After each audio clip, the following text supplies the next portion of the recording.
If you've got 10 accounts spread out all over town, or more than that, there's a good chance that most of those have some type of custodial fee, annual custodial fee on those, that you're going to have to pay on each of those accounts. Well, that's kind of silly. If you could consolidate it into one account where you do all your management, it's going to be a lot easier, and you're going to reduce your fees by probably 90% or more.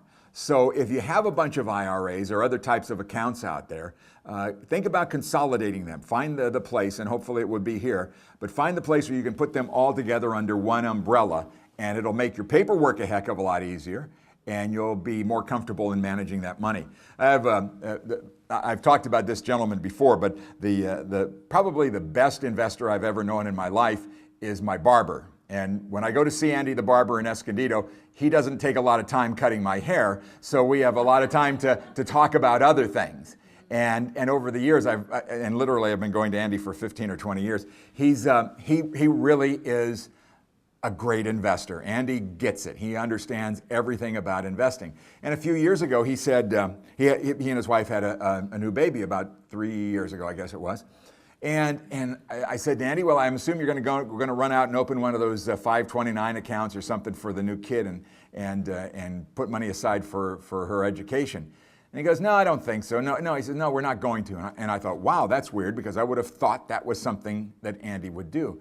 And he said, no, we kind of decided that, if we open a 529 for our daughter, we open a 529 for our son. My wife and I have 2 different IRAs. Each of us had that 6 accounts all of a sudden we got going, and then we got this account for that and this account for that.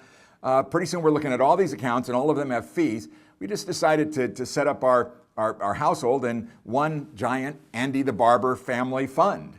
And it keeps all the fees down, and it makes it a lot easier to allocate the money, because I don't know if my kids are going to go to college, and if they go to college, since they're my kids, they're going to be smart, great kids, and they'll probably get scholarships. So, we really don't need that, but we'll have the money if we need it, but we don't want to earmark it just for that purpose. So I thought that was a lot of sense.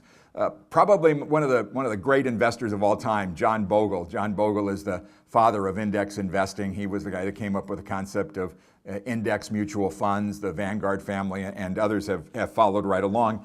And John Bogle said there are 2 things that sabotage your returns as an investor, and neither of them have anything to do with the volatility in the stock market that we've seen. It's fees and taxes. And if you can keep both of those low, you're going to come out of this thing in pretty good stead, regardless of what happens to the stock market, the ups and downs along the way. So think about that as you're managing your money, and think about the fees that are involved with your investments, and think about the tax consequences of your investments, and do the things that are most prudent and most practical as far as both of those are concerned.